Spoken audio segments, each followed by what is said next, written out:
I know that it's not going to be good. I mean, it's going to be great, but it's also going to be terrible. This isn't working for me. It's actively turning me off. And I closed my book and I said, not today, bitch. I can't live my life on what if though. Like, we gotta do this and we gotta do it now. But like that last bit.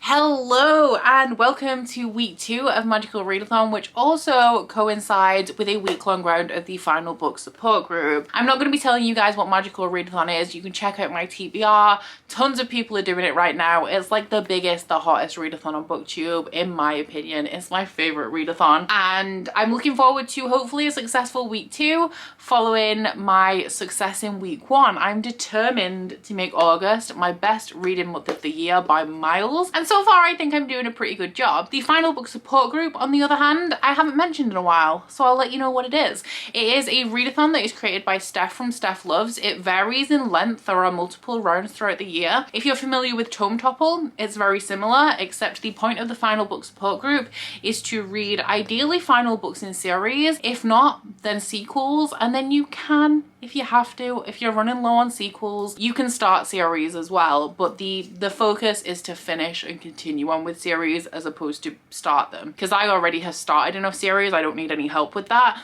I do need help continuing and finishing them though. So you know me, I'm a series reader, so I always like to jump on the final book support group when I can, and I do have a few sequels on my Magical Readathon TBR, and it's time. I'm doing it. There's only one sequel we all care about here, right? And that's Lightbringer by Pierce Brown. I'm scared. I'm more than scared. I'm terrified. I have a habit when I have an anticipated release, especially one of this caliber, I avoid her. I don't look at her. I pretend that she doesn't exist. And this was released on the 25th of July, so it was late arriving to me because I ordered it from Goldsboro. But I also wasn't mad that it was late, because as long as it was late, I didn't have to read it. And as long as I wasn't reading it, I didn't have to face it emotionally. But I'm gonna put my big girl pants on. I mean, right now I'm wearing my depression leggings, but at some point this week, I'm sure I will put my big girl pants on to make this metaphor complete. And I'm gonna start Lightbringer. So if you guys don't know what this is, welcome to my channel. Hi, I hope you like it here. But this is the 6th book in the Red Rising series by Pierce Brown, which is about a guy called Darrow, who is a red in a color caste system. His people are mining for a valuable substance called helium-3, and they believe that the reason why they're doing this is so that the galaxy can be terraformed and so that humans can escape the dying planet Earth. However, after Darrow's wife makes herself a martyr to spur Darrow into action, he goes to the surface of the planet. He realizes that all of the planets in the solar system have been terraformed for quite some time, and some of the moons as well, and his people are essentially being kept in slavery. So he then joins a rebellion and hatches a plan to tear the golds who are at the top of this color caste system, to tear them apart from the inside. So this series is split into 2 sections. We have books 1 to 3, which are effectively a trilogy, and then we have books 4 to 7, which take place 10 years after the end of book 3, and it is a continuation of the story. Obviously I can't tell you too much about what that second story arc is, but what I can say, or how I do like to describe this, is that in the first trilogy, like, they won the battle, but they haven't won the war, and this second arc deals a lot with repercussions and lasting consequences of events that happened in the first trilogy. This could be, I don't like to see this until they're finished, this could be my favorite series of all time. It could. I don't even know what my favorite series of all time is right now. If it's not this, I actually can't answer that. For it to be my favorite series, it has to be consistently good throughout. And I don't think I have a series right now. Maybe ACOTAR before it continued, like when it was just a trilogy. But I don't think that there is a series that I can say I adored every single installment to the point where I would say it's my favorite series of all time. Nevernight? The problem with this though is that the reason why I love this series so much is because it's so angsty, it's so dramatic, it has like over the top level betrayals and backstabbing, and because of that, like, it can pull on your heartstrings. I have some favorite characters. Everybody's put into near-death experiences all the time, and Pierce Brown doesn't pull his punches, so the stakes are high and the stakes are actually believable, which I find is rare with a lot of series. So the reason why I'm so scared of this is because I'm pretty sure somebody's gonna die, and based on Dark Age, which truly was dark, I know that it's not going to be good. I mean, it's going to be great, but it's also going to be terrible. So I don't know how much else I'm gonna get read. I do have other stuff on the roster, but this is my priority. I do have sprints with Steph on her channel for Final Book Support Group today at 6 p.m. So I want to read at least, I want to say 100 pages a day. I want to make sure that I'm not rushing this. I want to make sure I'm taking it in, but at the same time, like, I want to kind of immerse myself in this and really, really enjoy it. The audiobooks for this series as well are phenomenal. 10 out of 10 would recommend. And the way that I read this series is I listen to the audiobook and I read along at the same time. So I'm definitely going to be doing that. And I am intrigued because the books 4 and 5 in this series have been multi-perspective, so they also have like various audio narrators, like it's a full cast audiobook. But if you go on Audible, there's only one narrator for this book, which is the guy who narrates Darrow. So I'm really intrigued to see if this is single perspective or whether it's just that they haven't put the full list of narrators on the audiobook listing yet. So I just realized that in one, my excitement, but two, in my insistence to not tell you, not explain to you what Magical Readathon was, I also just didn't tell you what prompt Lightbringer fulfills for me for Magical Readathon. I need 7 books to fulfill my career and I currently read 3, so I have 4 to go. This one is the biggest and I think it is for the qualified prompt. It's the second prompt for demonology, for which the prompt is to read a book that contained magical creatures. And I did for sure stretch this so that Lightbringer would fit, because in this world there are some characters that ride griffins and the griffins have actually been made or like created. It's called carving, but they've essentially been created in the image of the magical creatures that are griffins. So the creatures in Red Rising themselves aren't magical, but they were created in the image of magical creatures, and that's how I'm working it. Sue me. This is my most anticipated release of the year, and my dedication to Magical Readathon is not going to stop me from reading it. I mean, it's a pretty acceptable twist, and if I really, really needed to, I could put it in for a different prompt, but this one's fine, so this is the one that it's going for.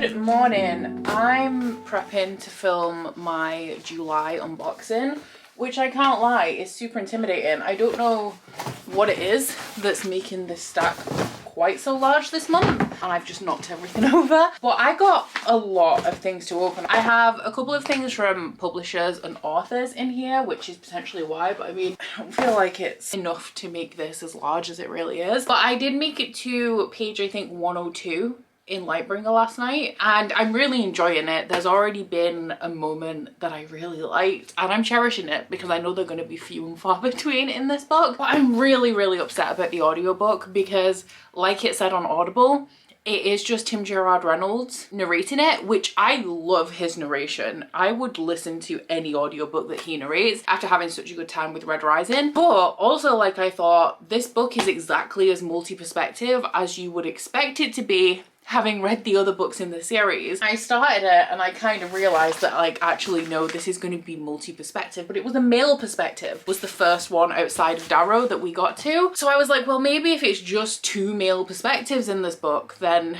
maybe that's why they didn't make it full cast. I was flicking through a little bit and I saw a chapter header from one of the female perspectives. Like, it has all of the perspectives that you would expect it to have, having read the other books in the series, but it's not a full cast audio, and I am so disappointed because I have listened to the audiobooks for all of the Red Rising series. So I associate the audiobook narration with the books for me, and if I read them physically without any audio, they would probably have a completely different tone to them because I am so used to listening along to the audio at the same time. Tim Gerard Reynolds is so skilled, so talented. I love his narration, but he is Darrow, and he is only Darrow to me. So listening to other perspectives in his narration is distracting, and I haven't got to any of the parts where, like, there is actually female narration in it yet. I just know that there are going to be female perspectives to come. I am not looking forward to them. I'm really not. So the book in itself is good. I can't say it's fabulous right now because I'm only 100 pages in, like we're just getting started.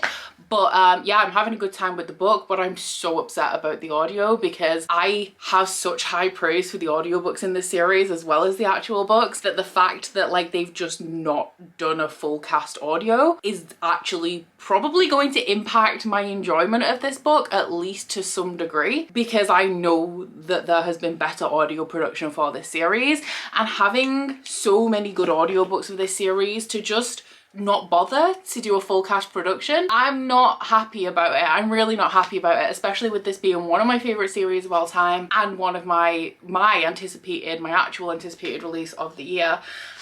So yeah, a little bit upset about that, but I am obviously assuming the book is actually good, which I feel like I know it's gonna be. I'm still gonna enjoy the book, but I'm definitely salty about the audio narration of that.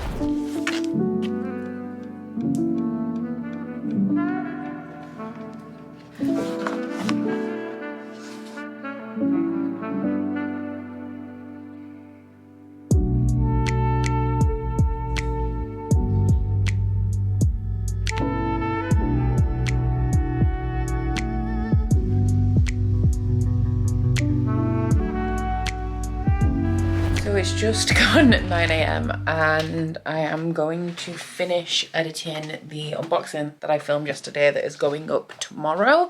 I think I have like 20 minutes left on it, but I didn't make my like daily page goal of Lightbringer yesterday. I'm aiming to kind of read 100 pages a day and like have it done by Sunday because it's just under 700 pages. But because I didn't make my page goal yesterday, I thought, oh, I'll read this in the morning. I have been reading something else, which I will tell you about at some point. But I decided to pick up Lightbringer in the morning where I've been saving it for the evening, and I have so many regrets because I've already shed a couple of tears in this book. And there's so many battles in this series, okay? And typically I don't get that stressed about them. Typically I don't necessarily find them the easiest to follow, although they are super like high stakes and pacey and like punchy in the way that they're written. But for some reason, this book and this battle in particular, I'm a hot mess. I was crying before anything even happened. And when things were happening, I was crying even more. So this book is going to destroy me, just in general, which I already knew. But it was like a massive mistake picking this up in the morning because there's nothing worse really than starting your day with a dose of anxiety. So yeah, that's where I'm at. And now I have a day of editing in front of me. I'm getting my nails repaired later this afternoon, which is amazing because we have this one, which is the one that I broke the other day, and I also broke this one.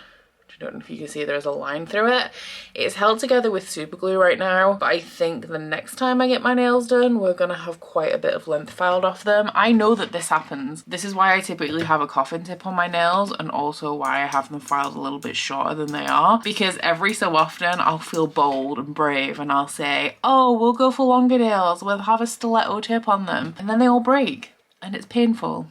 So yeah, my day is pretty much going to consist of editing, capped off by that nail appointment at the end. And I'm also planning on doing Patreon sprints tonight as well.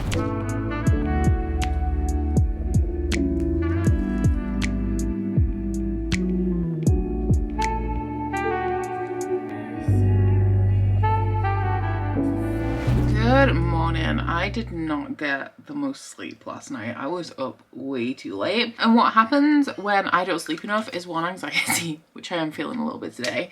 And two, I have less patience, less tolerance for anything. So I thrown a little bit of a spanner in the works because I'm going to be DNFing a book, not Lightbringer though. Lightbringer is so good. I'm 263 pages into it and I'm loving every second. But as I mentioned, I have been reading another book alongside it that I just said that I would fill you in at some point. I guess I'm filling you in now, just as I'm about to DNF, and that is Blood Sanctuary by Viola Roth. So I'm DNFing the Bloodgrace series, which is the series that we're currently reading for my Patreon book club. And I feel really bad about it. I fully intended, like I felt like I may DNF this at some point, but I kind of committed to reading part 1 and 2 of Blood Sanctuary because they're so much shorter than the other installments, and then kind of seeing where I stand. But I'm just truly not enjoying this series very much. I'll tell you what it's about first. It is about a young woman who is the bastard daughter of the king, and she wants to go to the place where the court spend the summer because there is going to be a delegation of Hesperenes coming to renegotiate the terms of a peace treaty that lapsed like hundreds of years ago. So the Hesperines are vampiric creatures that everybody thinks are like monsters, like your typical vampire, but actually they're very peaceful creatures that work in tandem with nature, and humans and other kingdoms around the world despise them, but it's more propaganda than anything. Like, they're not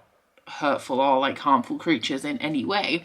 So Cassia has reasons why she wants to talk to a Hesperine that you discover through the course of book one, and the first book mainly takes place in a series of conversations between Leo and Cassia as they grow closer in the days leading up to, I think it's the spring equinox, which is the culmination of these peace talks. And I really enjoyed the first book. My favourite part about it though was absolutely the end. It was so info dumpy throughout the beginning with all of the politics, and it's a super intricate world politically. There's a lot of information. Everybody has multiple names, like they have official names, nicknames, like legendary titles in the case of some of the Hesperines. It's a lot. It's also paired with this really formal writing style that takes a little while to adjust to. And while I really enjoyed book one, I was kind of hoping that the info dumping would be over by book two and that it would get like easier to read, and also we'd have more plot.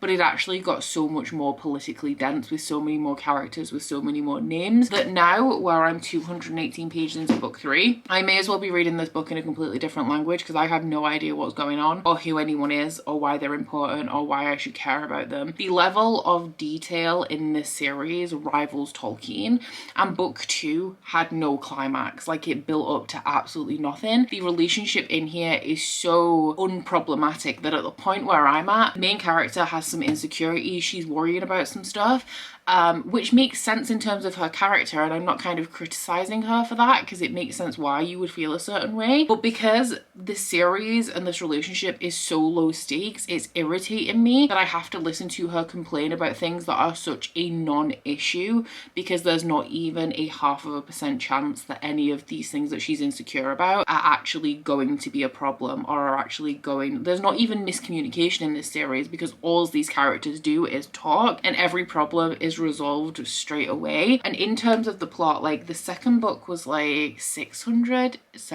pages. The first book was a similar length. I'm 200 pages into this one, which is split into two parts of like 450 pages each, and there's been no point of action or real like heightened conflict in the plot since the end of book one. There's something that happened kind of briefly at the beginning of book two, but because it was the beginning of the book, like, it wasn't a big deal to me because it just wasn't at the right place for it to be a climax of any kind. This book also uses different words for body parts in the sexy scenes, and I don't like it. It gives me the ick. And the love interest in here, I mentioned briefly in my mid-year, was it my mid-year freakout tag or my mid-year stats, that romance I'm not always feeling at the minute. I'm being a little bit picky about romance, and sometimes it's just really not working for me, and this isn't working for me. It's actively turning me off. And I feel bad about DNF in this because a couple of my friends really love this series, and it's also my Patreon book club series, and I am the most reliable person, okay? Like, I will be doing the damn thing even if I'm like at death's door. If I said I'd do something, it would take a hell of a lot for me not to do it. But also, as I've mentioned in the past recently, like, I'm trying to be realistic about what I can read, and I was committed to reading both parts of this. I have them both in for Magical Readathon prompts, but I woke up this morning and was like, what am I doing? Like, my TBR is so big, even like my immediate TBR is so big that I know that it's a struggle for me to complete it. I'm dedicating my time to books that I'm 90% sure I'm going to DNF this after this book. So why waste my time reading another 600 pages in this series just to justify my belief that I'm not going to continue? You know, I need to know when to quit, and that this is me saying that this is time to quit. So in terms of Magical Readathon, I did have this in for a prompt towards my career. It was in for the ordinary qualification for conjuration. The class is ghostly etiquette, and the prompt is to read a court or royal book, which this fits perfectly. I am DNFing, and typically DNFs don't count towards Magical Readathon, but I am at the assistant level in my guild, which is the Mindwalkers Guild, and for each level that you achieve in your guild, you get a perk.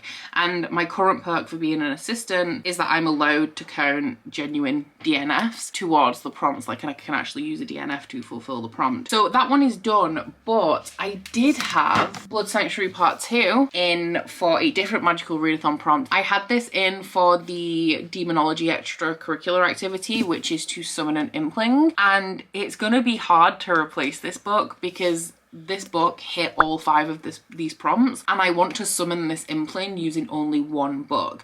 So I essentially now need to find a book that was released this year or last year, has blue on the cover, is by an author that I've read from before, is between 400 and I think 450 pages, and is a book that I'm going to start at night. So the ones that are throwing me here is the page goal is inconvenient, but not as like a super difficult one, but it's by an author that I've read from before and also released either last year or this year.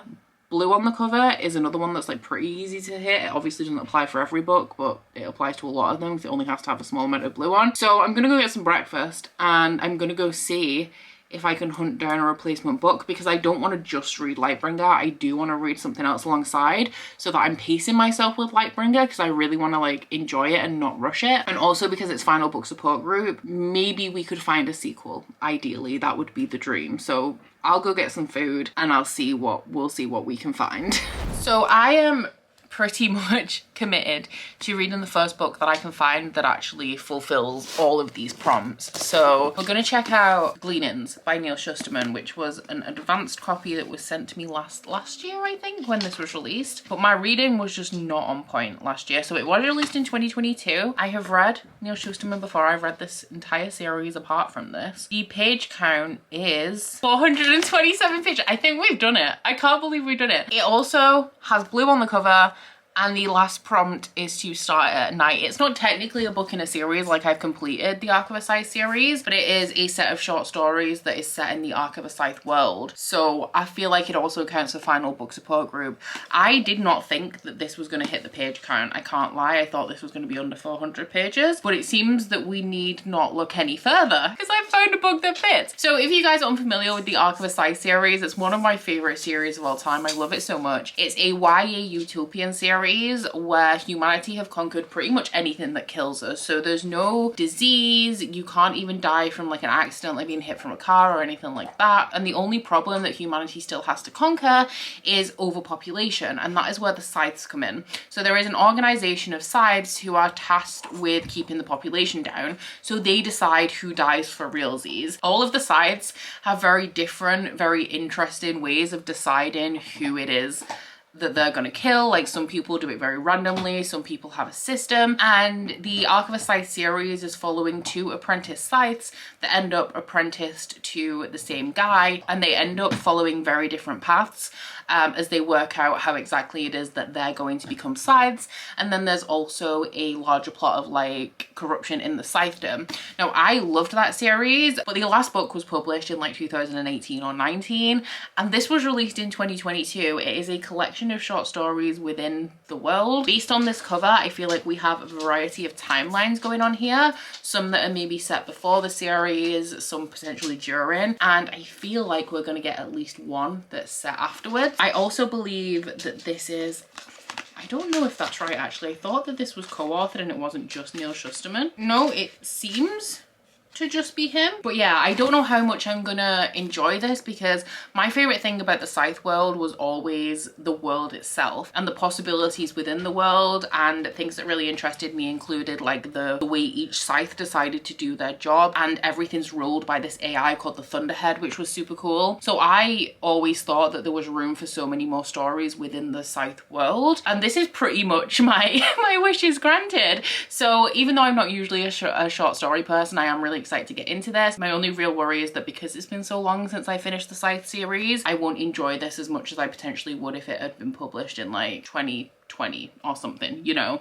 So I have to start this at night for it to count for the summon implants prompt, so that's what I'm gonna do. I do have Buffy tonight with my patrons. I don't think I'm gonna get too much reading done today, like within the daytime either, if I'm being honest, because I have scheduled a video already. I've scheduled my unboxing to go up later today. I have a Patreon post that I'm gonna draft now, which is a preview of all of my upcoming content for the rest of the month, and then after that sit down. I'm gonna start working on a little arts and crafts project that you guys are probably gonna see in the B-roll and will be hopefully coming to your screens very soon. Did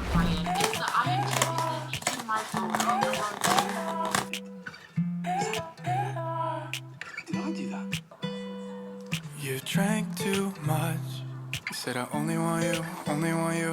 When we woke up, you were gone. It was obvious. You only came through cause you had nothing to do. When we woke up, you were gone. You said you'd never ever let me go, but you just didn't wanna be alone. Sometimes it's better to be lonely than to fuck up somebody. You just didn't wanna be alone. Anyway, friends, if it's not your vibe, all good, tap it flies away. We're gonna have fun today. Take a nice deep inhale from the toes to the top of the head. It was like a stupid decision because like, it was just like, there was no point. There was really no point.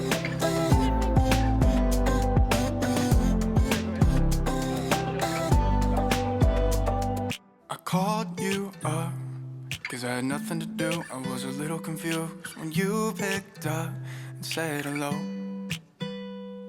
It's obvious you're not looking for love, but a night with you is just enough. And now I never wanna let you go, cause I know what it's like to be alone. I know it's better to be lonely than to fuck up somebody. I don't really wanna be alone.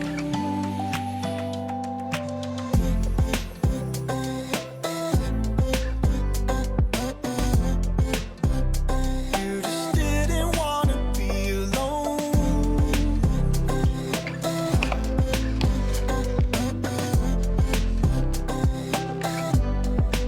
Oh my god, hi! How you doing? It's been a couple of days. I hit not necessarily like a slump, but my mood and my energy has been kind of low over the last couple of days.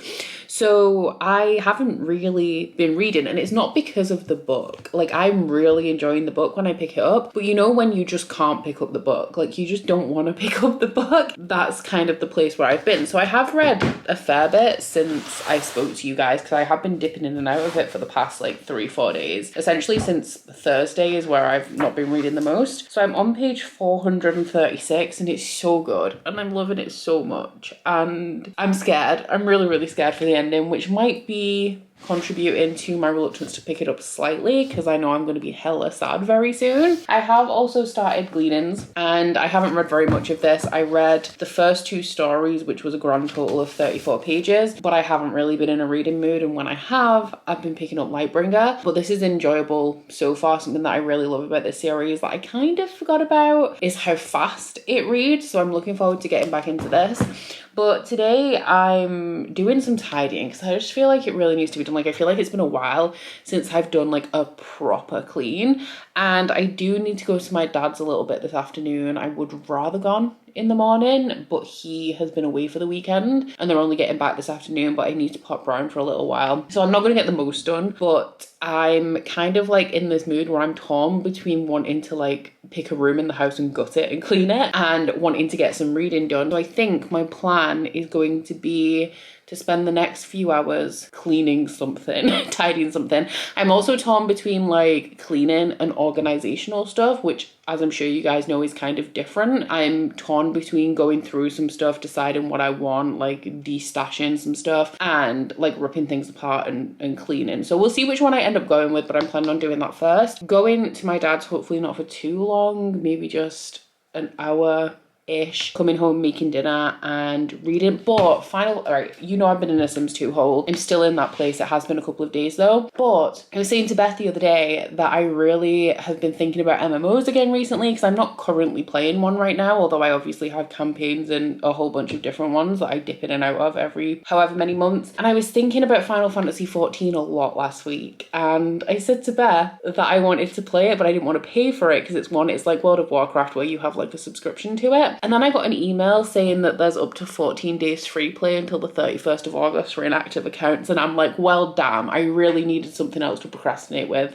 this month. I really needed that. You'd think as well that because August is one of my in-between months where I have literally no social obligations, that I would have tons of time to procrastinate. But I feel like I've been super sluggish this month, so I'm not doing anything efficiently, which means I don't have tons of time to just do whatever and procrastinate, because I'm spending more time than I should doing things because of my lack of efficiency, you know? So yeah, that was just a quick little update on how I'm doing. I'm not finishing Lightbringer tonight because I have 250 pages left. And like I said, I've been torn between getting stuff done and reading, but I feel like that's making me a little bit like, not anxious exactly, but it's making me want to force myself to read Lightbringer. And I said I'm not gonna rush it, so I'm not gonna rush it. Like, I've had a couple of slumpy days, it's fine, and we'll just run this vlog a little bit longer. Final book support group will be over, but I can still read sequels if I wanna. So yeah, hopefully I'll be done like tomorrow or Tuesday, but I'm just not putting myself in a place of panic and forcing myself to read it, because that'll ruin my most anticipated book of the year. And also, like, it's just not a good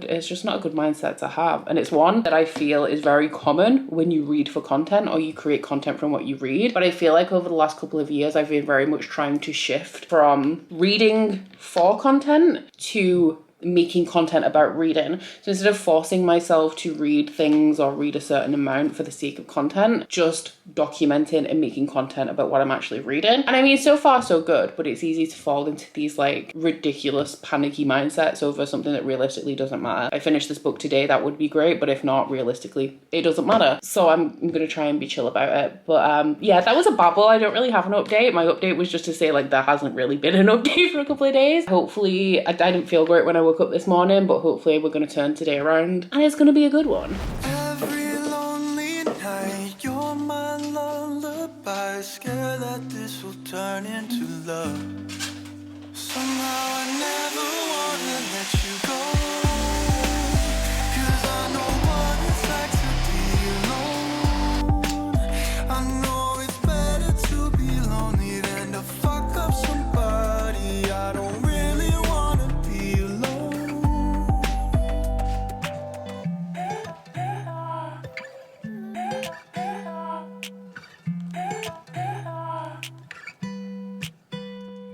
You drank too much. You said I only want you, only want you. When we woke up, you were gone.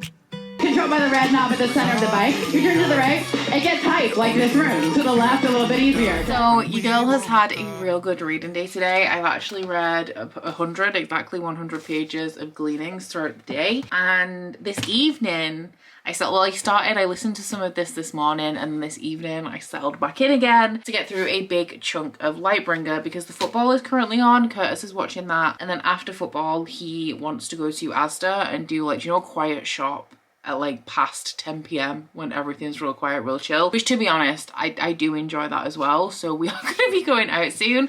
But while the football was on, you know, I had 90 minutes to 2 hours to just peace out and listen to this. But then I got to chapter 4 and I saw the title of chapter 4 and I closed my book and I said, not today, bitch, not today, because we'll see if I'm emotionally ready to handle that tomorrow. I mean, I have to be, right? I think I've got about 105 pages left at this point. But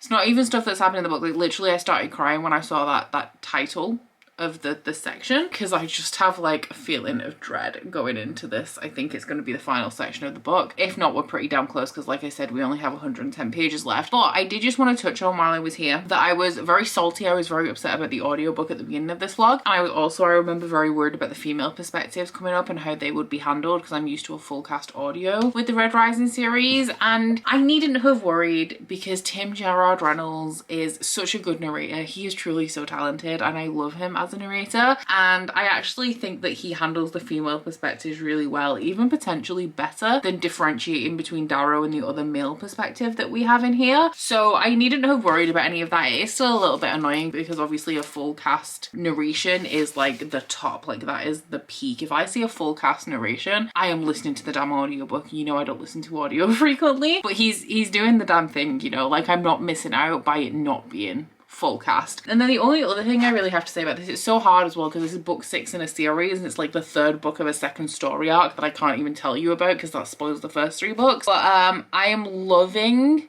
the group dynamic that we have going on for the majority of this book, but it's just too good to be true, you know? Like, it's too much of a good time, and there's like terrible things happening, there's super big high stakes things happening, but just a certain little trio we've got going on in here, it's too much of a good thing, and I'm concerned. So that's where I'm up to with that. I have read, as I said, 100 pages of this today, so I'm 135 pages in, and I have currently read 1, 2, 3, 4, 5 stories in here. The next one that I have coming up is like 75 pages, which is why I put it down, because I was essentially just like picking it up at intervals throughout the day and reading one story, but that one was a little bit chunky. So this one I am enjoying enough. It's good to be back in this world. I'm liking these little side stories that we're getting. I think we've had 2 that came before the start of like the actual trilogy, and then all of the ones that I've read since happen at some point within like the trilogy is happening at the same time as those stories, although they're not necessarily connected or super loosely connected. Like one of the characters in one of the stories is the sister of somebody that Rowan meets in the Arc of a Scythe trilogy, so she's kind of adjacent but not really like super relevant to anything that happens in the Scythe trilogy. Some of them are a little bit out there with the plots. They're interesting to say the least, but I am enjoying the world. I don't love short stories though, like we know this, and I don't like things that don't serve a purpose, and some things, like the purpose of some things is just to be a good time, okay, and I know that, but things being like a good time is not enough for me to feel like they have a purpose, if that makes sense. Like I want more than just a good time from things, and some of these stories are so bizarre that I feel like the only real point they serve is to kind of be fun. But something that I am enjoying about them on the flip side of that is that they, like I said, the most interesting thing about this series, the Arc of a Scythe series, to me was the world and the Thunderhead. So some of these stories are exploring like little tiny niche pockets of the Thunderhead endless world that we otherwise wouldn't have the opportunity to explore, because so I'm kind of enjoying it for that aspect. It's not as good as the series, I would say, but that could be me being biased straight up because I'm not the biggest fan of short stories in general. But it's a nice quick read. It is super compelling, which is something that I always said about the Scythe series. Like when you're in it, you just like fly through it, and the same is definitely true for this, and I'm definitely interested in it. So I'm reading 2 very good sci-fi books. This is why I always say, guys, sci-fi is my genre. I never ever read sci-fi, but when I do, I am literally obsessed. So I definitely need to be picking up more of it, and I say that every time as well. And do I read any more sci-fi? No, I absolutely do not. It's really something that I do need to focus on. That's where we're currently up to. I'm going to Asda very, very shortly, and tomorrow, I think, providing, because this is dry shampoo holding this hair together, providing the dry shampoo holds up, I'm going to be filming a big book haul tomorrow and editing that, and then after that, if I can get that done by early afternoon, maybe I'll try and read the rest of Lightbringer in one big chunk. How much do I have left? 2.5 hours. I'm not going to do that. Like, absolutely not. That's too much audio for me. It's just I don't know where it's going to get super intense, so I don't know how to section it. Like, I don't want to start it in the morning while I'm having coffee and then it get really intense at the point where I should be starting my day and getting ready to film, because then I'm not going to want to put it down. I don't want to put it down because I don't want to break up the intensity. I want the full effect of it, but I don't know how to section it, so I will just play it by ear. We'll see what happens. I'm about to start organising all of these books that I've just stacked you on top of, ready for the book haul that I'm about to film, but just in time, we have a late submission towards that haul,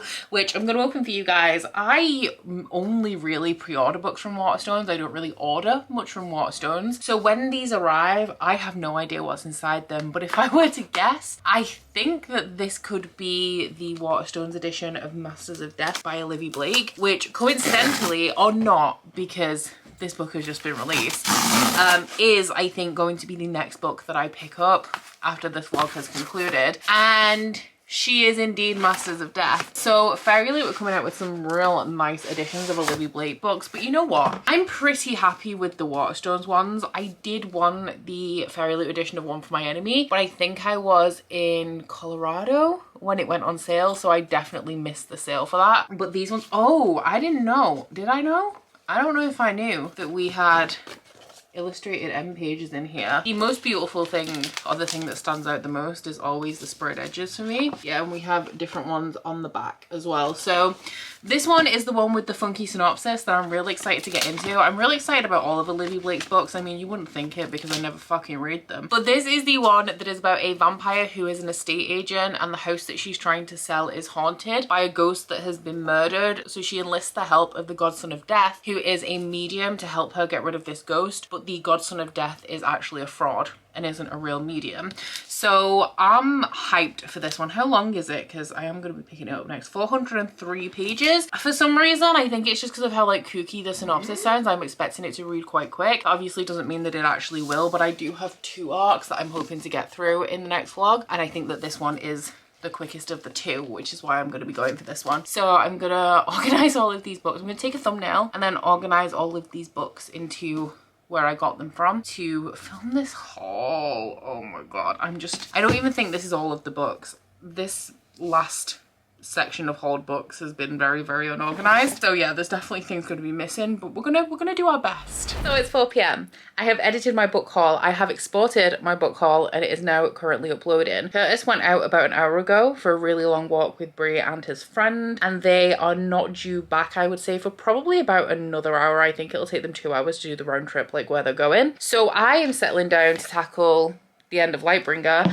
I listened to 1 chapter this morning, so I'm on page 588. I think I have exactly 90 pages left, and we'll see how it goes. I am planning on making dinner at 5 like I always do, so what if it's intense? What if I just can't leave it there? I can't live my life on what if though. Like, we gotta do this and we gotta do it now. But yeah, think of me please, because I'm sure by the time that you're watching this I am emotionally devastated. But I have my tripod here, so if there are tears you guys will see them. And yeah, I need to stop procrastinating and just dive in.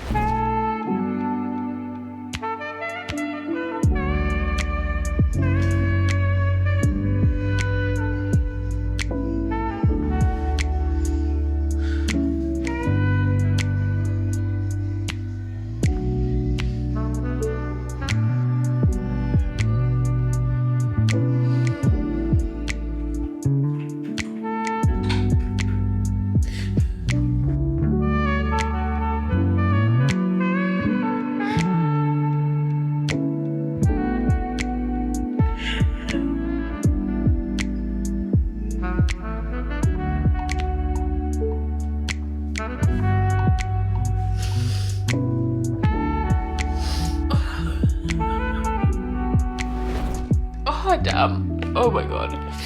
Oh.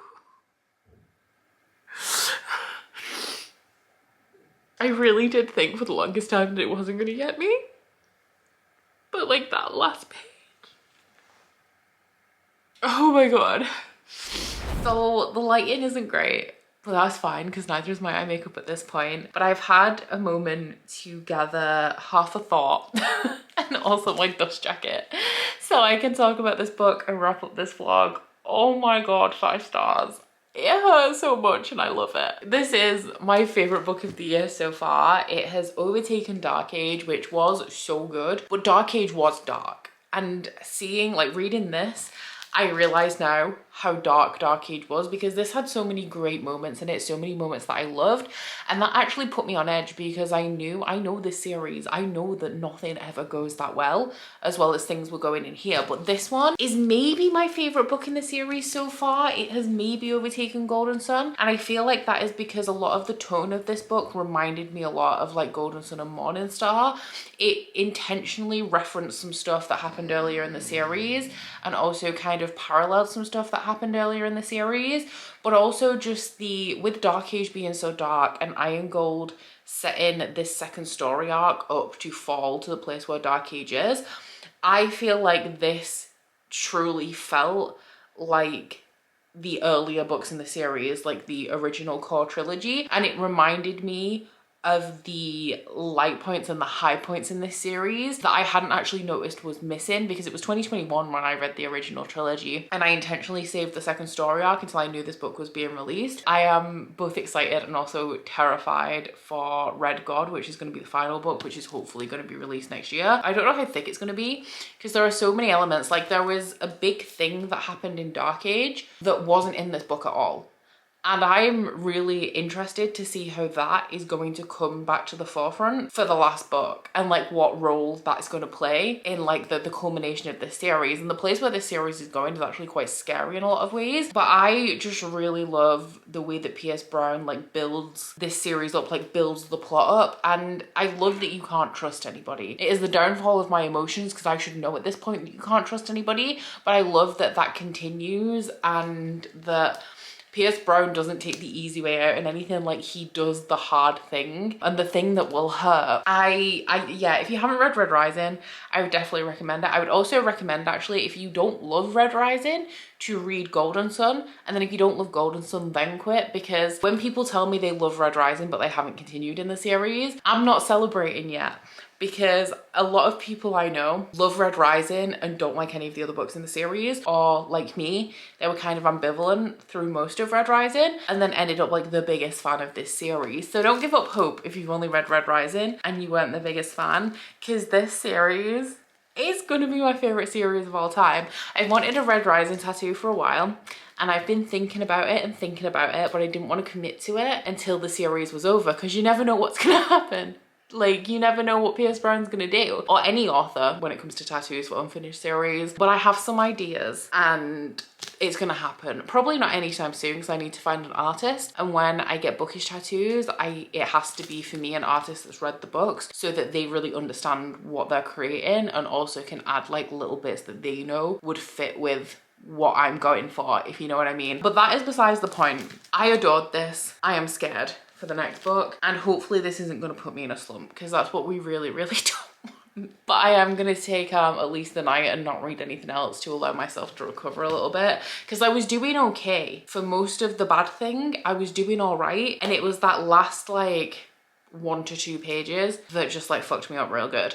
So that is this is this done, which I have in for the qualified prompt for demonology for Magical Readathon, and the prompt for that was to read a book with magical creatures. It's so funny actually, because there were so many creatures in here. There were like dragons, leviathans, pegasi, the griffins were mentioned. All of them aren't actually magical creatures. They were all created in the image of magical creatures, as I explained earlier in this vlog. But there were so many of them in here, so I feel like I definitely hit my magical creature quota with this one. And oh my god, I just remembered a scene actually involving one of these magical creatures that referenced book 1, which I loved, because that moment that was referenced in here from book 1 is the moment when I knew I was in love with this series. If you know, you know, or maybe you don't, because like that was 6 books ago, but it's fine, it's not a big deal if you don't know. The other book that I was reading is Gleanings by Neil Shusterman. I haven't read too much since yesterday. I'm 158 pages into this. So this concludes my final book support group. Didn't go as I planned, because I was reading Blood Sanctuary and I DNF'd that, and I did want to have this finished at the same time as this one. So it didn't exactly go as to plan, but I got Lightbringer done, and I'm emotionally devastated, which was the main goal I want to say for this vlog. Next week I'm doing another like kind of time related challenge. In case you guys haven't noticed by now, I'm trying to do some sort of theme for every week of Magical Readathon to push me to read a little bit more. I mean, it didn't exactly work out this week, but fingers crossed when I'm back on a time goal next week we will get quite a few books read, because at this point I only have I think 2 books that I need to read to complete my career for this round of Magical Readathon. So I do hope you've enjoyed this vlog. If you've made it this far, if you have, don't forget to like if you liked it, and subscribe if you wanna, and I'll see you guys next week. Bye. Oh, you bite your friend like chocolate. You say you will go where nobody knows, with guns hidden under our petticoats. We're never gonna quit it, no, we're never gonna quit it, no.